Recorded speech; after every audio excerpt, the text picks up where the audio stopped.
Welcome to the World War I History Podcast, produced by the MacArthur Memorial, a museum and research center dedicated to preserving and presenting the history of General Douglas MacArthur, which includes the story of World War I and that of the millions of men and women who served in that war. Today, the MacArthur Memorial is hosting Joann Buckley and Doug Fisher, the authors of the book African American Doctors of World War I, The Lives of 104 Volunteers. It's so wonderful to have you both here with us today, and we're very excited to talk about your book. Welcome. Thank you. Thank you. We're delighted to be here and have the opportunity.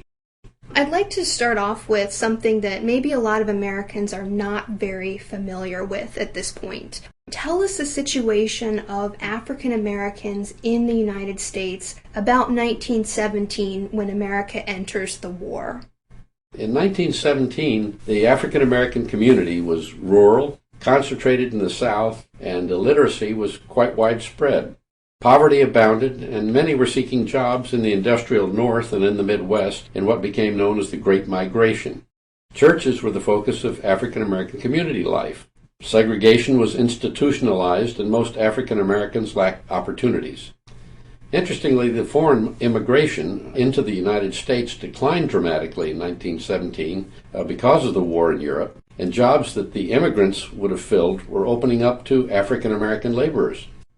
Cities like Chicago, Detroit, New York, and Philadelphia were attracting black labor. Educational opportunities were limited, and a few segregated institutions shouldered the burden of educating the communities.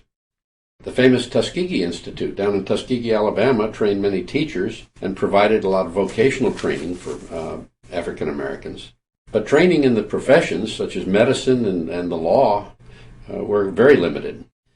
As the U.S. was drawn into the war in 1917, many African Americans saw an opportunity to improve their condition by serving their country. And of course, segregation in the military was institutionalized at that point. It had been since the Civil War, and even before.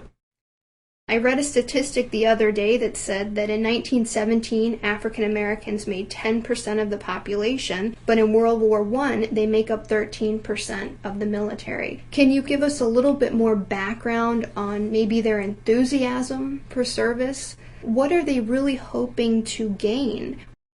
Well, they are now free men. They have had certainly more freedom than they did before the Civil War. But I think that you'd have to say that the majority of them looked at this as a way to learn a skill as well as serve their country, to have a paycheck that was probably a little more steady than the ones that they were able to get in some of the rural areas. Yeah, I think that's true. There was a sense of patriotism, but there was also a sense of opportunity here, and there's a little prestige that goes along with the uniform and being able to serve your country. So I think it was all of those elements blended. When African Americans joined the Army in particular, what kind of jobs did they have? What kind of treatment did they face? Well, initially, they were the stevedores. They were the people who were, working in the shipyards. They were the ones who were going to go to Europe to work on the roads. But there was a great deal of, lobbying. Agitation and lobbying. By those in Washington or at the universities to open up the role to them being in combat units as well as just in supply. Mm-hmm. So that was the first thing. Then the idea of having black officers began to be lobbied around Washington. And after that, after it was finally decided that they would set up an line officers training camp at Fort Des Moines, there was another wave of lobbying to bring in the doctors who had been trying to join the Medical Reserve Corps and were having no luck getting into the military. So that was why the camp started so late. Our doctors didn't get there until August. And then they were shipped out to the next camp. The camp ended in early November. Mm-hmm. So there wasn't much training going on there. About the majority of the training was the doctors training the medics who went in with them, and the doctors learning Army paperwork. So whatever they took to the camp in terms of their surgical skills and whatever That wasn't part of the training. They were already doctors, and whatever skills they had then, that's what they took to France. Because the military is segregated at this point, for African American combat troops, you needed African American surgeons, doctors, medics, or were these African American surgeons taking care of anybody wounded? Depended. Most in the 92nd, which was was the one division that stayed full, they would be taking care of their troops. They would be taking care of the African Americans in the 92nd Division, which was the total black combat division. The 93rd, when they arrived in France, were early, and they were turned over to the French. Their helmets, their gear, everything, guns, were all French. And those doctors would care for whoever was on the line. But they were all African American units. There were white doctors who also cared for the black troops. I don't think there were cases that we know of where there were black doctors caring for white troops. So they were segregated throughout. They were in a segregated training camp. They were in a segregated combat unit or segregated labor units, whatever they were in. And that was consistent throughout the war. You mentioned the French. Can you describe how these African American doctors were received by the French? And maybe in what ways did it differ from their reception, maybe in the United States Army? I think the sense that the French, of course, welcomed Americans, period. Right. They were loved having us arrive. And the black troops were very well received by the French people. There's not a sense of discrimination and racism in France at that time. They were familiar with colonial troops. They had many colonial troops. They did have white officers in many cases for many of the colonial troops. The French did. But they were quite comfortable working with the African troops. The French really embraced all of them, regardless of race. And many of the black soldiers commented on how warmly they were received by the French. Whether it was in Paris where James Europe's band was playing, or whether it was on the battlefields where they were filling in French units. So they were very warmly received over there by the French community. What's the name of that movie? We were just watching it again. It was re-released in 1977. Men of Bronze. Mm-hmm. And it's a wonderful story of the 93rd there, and it ends with them getting their croix de guerres presented to them. Just an extraordinary film, and it actually looks like a newsreel. And we have urged people that if you've got an hour, you can buy it online. It's worth looking at to learn about this part of the war. And the title is? Men of Bronze. Men of Bronze. Yeah. Moving back to your book for a minute, you write about these African American doctors that served overseas during World War I. Do you want to tell us about just a few of the men that you profile in your book? All right, let's stay with the 93rd for a minute. Urbain Bass was born in Richmond. His father was a tailor, and he worked as a salesman in a clothing shop. And Urbain, actually, when he was young, was working there also. From there, he went on to school. He went to medical school, and he came back to Richmond initially, married, and then became the first African-American physician in Fredericksburg, Virginia. His wife had 3 children when he volunteered for service and went to France. He was sent with the 93rd under the French, and while taking care of the troops in no man's land, his legs were blown off and he was killed.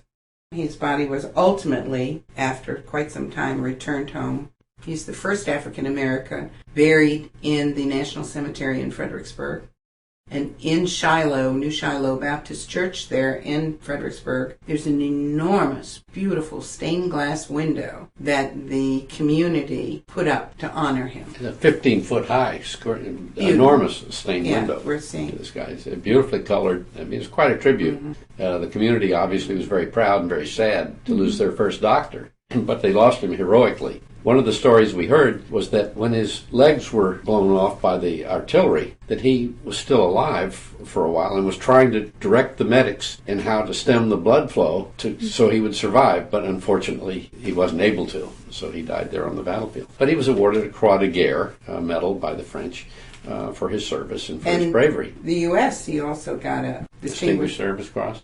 His family didn't do very well for a while after the war. As you can imagine, his wife was young. She had 3 young children. But ultimately, she went home to her family in Raleigh, the Vast family, and lived there. And his son became a doctor also. Urbane Bass Jr. became a physician, and quite prominent and well known. So he had a legacy. He did have a legacy. A great legacy. Yeah. Yes. I always talk about Ward. Dr. Ward was from Indianapolis. And not originally. Well, that's right. He was from Wilson, North Carolina. His mother had been a slave. He was illiterate, and he was illegitimate. And he decided at age 13 to leave Wilson, North Carolina, and make his way to Indianapolis. 13 years old. He goes off by himself, and he gets a job working in the stable taking care of the horses for a physician there in town, who must have seen extraordinary things with him because he took him into the house and he taught him to read. And then this physician had his own medical school there, and so he put Dr. Ward through medical school there, and then he went on to a normal, regular medical school and opened a hospital there in Indianapolis. And when he married, one of the people that he helped became Madam C.J. Walker, and she was selling her hair care products out of his living room at first, and then ultimately set up her factory there. He became her personal physician for the rest of her life. So she was the first African-American millionaire. At all. Yeah. So after the war, he stayed in the National Guard, in the Reserves, and rose to the rank of Colonel. After that, he was chosen to be the first African American to lead a VA hospital. So there was a VA hospital being run by white doctors and white staff in Tuskegee, Alabama, on the same grounds as the Tuskegee Institute, and he was assigned that. He brought together many of the doctors that he had served with in France to be on staff there. So he was there for a number of years before ultimately going back to Indianapolis, his hospital, and his life there. So that was another first from He was Dr. quite a leader. Ward. Very, very accomplished people. Mm-hmm. Do you find that across the board with a lot of those doctors? I mean, it couldn't have been easy to get a medical degree as an African American prior to 1917.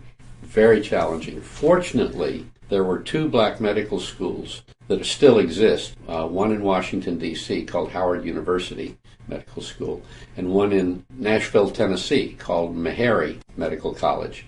There were a number of other medical schools as well that no longer exist. There was a large one down in Raleigh, North Carolina, part of Shaw University, called Leonard Medical School, but it was forced to close for financial reasons, I think.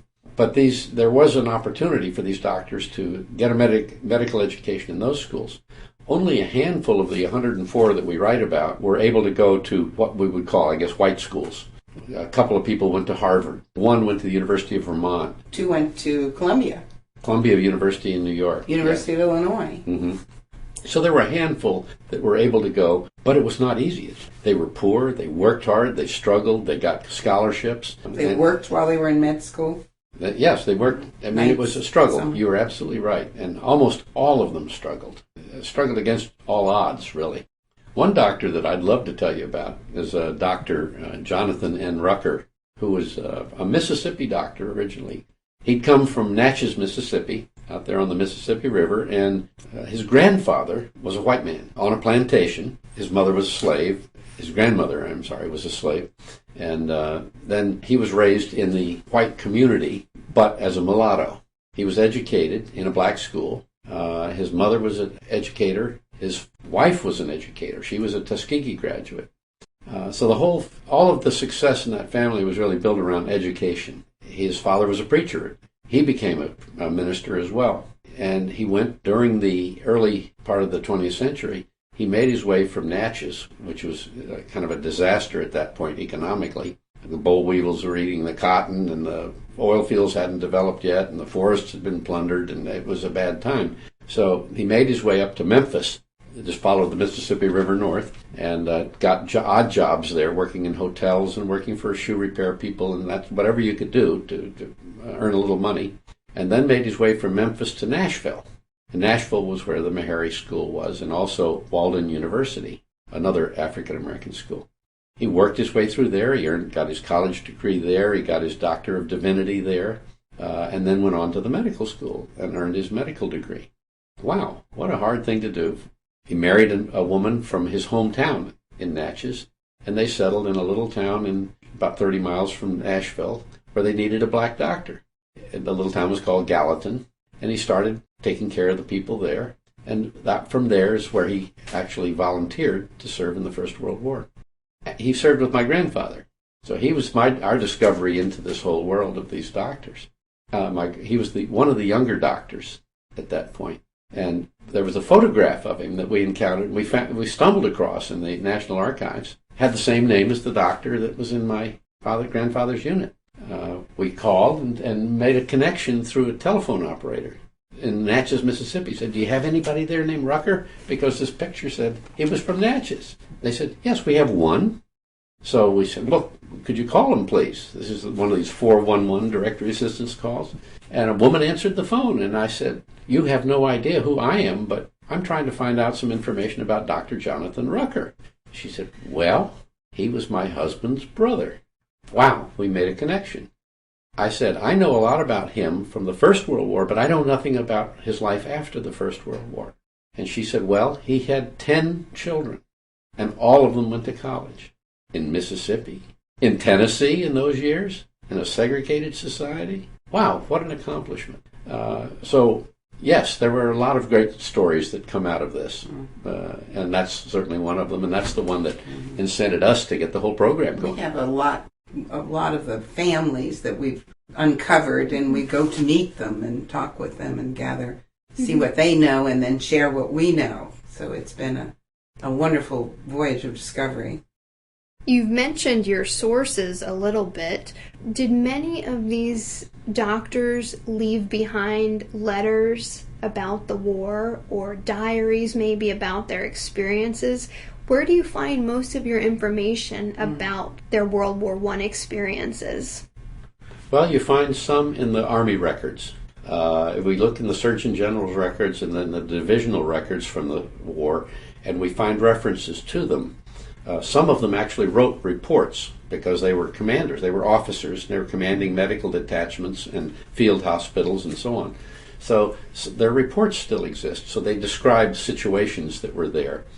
But these are very brisk reports, usually, that sort of thing. We had a couple that wrote reports for the newspaper. Yes, Dr. Ballard wrote a report. Ballard did, which was really interesting because when we met Ballard's son, he was very angry with his father because he really never talked about his war experience. And his father was quite a hero. His father was quite a hero, and while I don't know whether to tell this or not, but while we were visiting, his grandson wanted us to meet, his father. And so while we were visiting with them and telling them about his father's story and what all he did when he was in France, he asked the son to go upstairs in the guest room and pulled out from under the bed what was his award of the Croix de Guerre. And it was the painting of him with the laurel leaves and everything that he had. It was covered in dust and everything, and he'd never brought it out and shared it with his son. But, he just didn't understand how his father could be so different after the war. Since my grandmother was a nurse and my grandfather was a sergeant in the war. His grandfather was an officer in the war. We know when they came home, it was a horrendous experience. And my grandmother made us promise that we would never go into nursing. That was the reaction that you got, when they talked, if they talked about the war. Rucker never talked about the war to his children either. He did a little bit. He would put on Armistice Day, on Remembrance Days, he would put on his uniform and go to the schools to tell the children about the war. It was sort of a history lesson. He wasn't telling the gory details of life and struggles and so on. But he was teaching the kids about the role that he'd had and other people should have in the nation and helping the nation survive. There was one other doctor, Dr. William Dyer, who wrote a nice piece for his wife Bess. And it's in the Schoenberg Research Center in New York City, part of their New York Public Library up there. And he wrote a nice piece. I can't remember, it's 15 pages long, typewritten.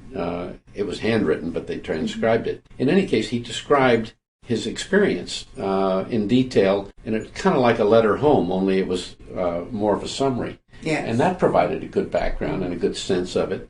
Plus, my grandfather, since he was with these doctors, his diaries and his letters have already been seen on public television. A&E did a thing on Letters Home and used some of my grandfather's letters as part of that program. That has been, it's very easy to sort of create the atmosphere around there, plus the photographs that we've been able to collect. Yes, we've been able to collect photographs, National Archives, through some various medical societies, and strange and wonderful place, Schoenberg, that we've included in the book. We've included almost 100 photographs in the book, so it really does bring it to life in a different way than the single word would. At the beginning of this podcast, we talked a little bit about what America was like in 1917 for African Americans. What can you tell us maybe about the immediate aftermath of World War I for African Americans? Well, I think the African Americans were very disappointed. There were riots. There was a lot of discrimination after the war. There were opportunities for some as well. I mean, Harlem was a great place in New York for artists and people, entertainers, and professional people to gather. But those were pockets of places. Most of the people were very disappointed because they expected to be recognized for their service when they came home. Instead, everything kind of rolled back to where it had been before the war. So the discrimination, the segregation, everything really didn't change. It was very unfortunate, and it was very disturbing because they felt like the African American community felt as if it had earned a place in society that society wouldn't offer to it or wouldn't allow it to have. It was very disappointing. And there were riots in some of the cities. Violence. When you get into the Depression and everything. I mean, we have Garvin, who really is making it in Cleveland, and he was a doctor who was making enough money to move into a white neighborhood on the east side of Cleveland. And so after they moved into this brand new house, some group comes by and throws a bomb into his window, and he picks it up and throws it back out the window. Well, the police came. It didn't detonate. The police came and detonated it, and they said that it would have blown up his whole house. But then we have other places in Tulsa, race riots there. Some of our doctors were involved in that. Just a terrible time in our history. The black community in that time was really forced to create a parallel universe, as I describe it. All of the institutions that the white society had existed in the black society, but they were totally segregated. You had all the fraternal organizations, the professional organizations. You had the American Medical Association. Black doctors were not allowed to be members of that, so they created the National Medical Association. The same thing with legal associations. There was just a parallel structure. Even the churches. The churches, yes. Yes, were not integrated to a large extent. If people want to learn more about your book and the different doctors that are featured in it, what do they need to do? It's African American Doctors of World War I, and you can find it on Amazon right now. Well, thank you very much for sitting down with us today and sharing your knowledge about these very, very interesting men that served in World War I. Thank you for listening. If you have any questions, suggestions, or comments, please contact Amanda Williams at amanda.williams@norfolk.gov.